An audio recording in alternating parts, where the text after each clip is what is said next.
સુરતમાં કાપોદ્રા પોલીસને મોટી સફળતા મળી છે। રૂપિયા 11 લાખથી વધુની કિંમતના હીરાની ચોરીનો ભેદ ઉકેલી દેવાયો છે। કાપોદ્રા વિસ્તારમાંથી રત્ન કલાકારોએ જ કરી હતી હીરાની ચોરી।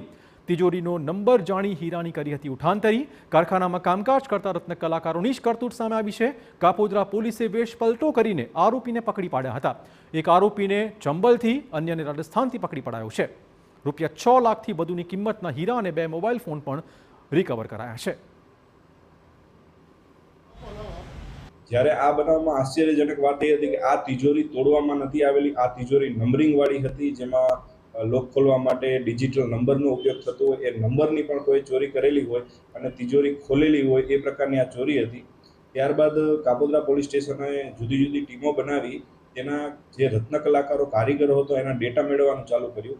11 લાખમાંથી 6.5 લાખનો મુદ્દામાલ રિકવર કરેલો છે। અન્ય મુદ્દામાલ તેણે સુરતમાં જે જગ્યાએ વેચ્યો છે ત્યાંથી રિકવર કરવાની પ્રક્રિયા હાલ ચાલુ છે।